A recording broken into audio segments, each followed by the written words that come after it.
आज का विषय पाप, पश्चाताप और क्षमा। पाप करो और क्षमा मांगो। पाप करो और क्षमा मांगो। क्या परमेश्वर क्षमा करने का दुकान है? जो जानबूझकर बार बार पाप करके क्षमा मांगने वाले लोगों को वे क्षमा दे देंगे। क्या बार बार पाप करते रहने से क्षमा मिलेगा? तो चलिए आज हम पाप, पश्चाताप और क्षमा के बारे में जानेंगे। देखिए, परमेश्वर दयालु और करुणामय है, वह पाप क्षमा करता है। परंतु शर्त यह है कि आप मन फिराएं अर्थात पश्चाताप करें, तब परमेश्वर आपको क्षमा करेंगे।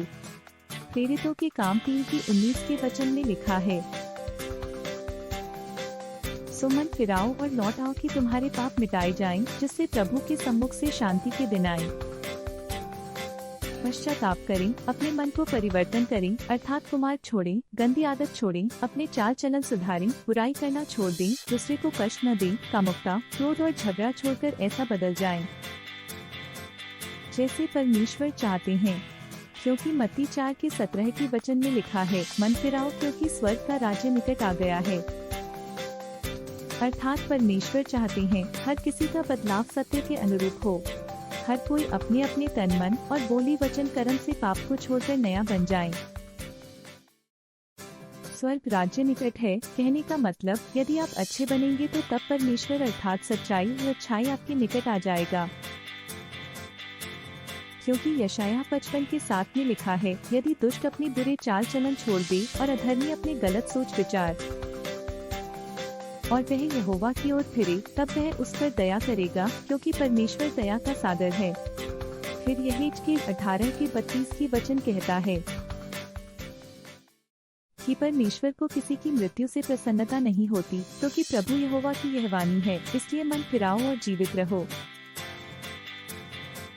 यह वचन सिर्फ शरीर की मृत्यु को नहीं, बल्कि आत्मा की मृत्यु को भी दर्शाता है। क्योंकि जिसकी पाप की वजह से मृत्यु हो जाती है, उसकी आत्मा को नरक में डाल दिया जाता है। इसलिए परमेश्वर को पाप की वजह से मरने वाले लोगों के लिए दुख होता है। इसलिए पश्चाताप करने अर्थात पापों को छोड़ने के लिए कहा जाता है।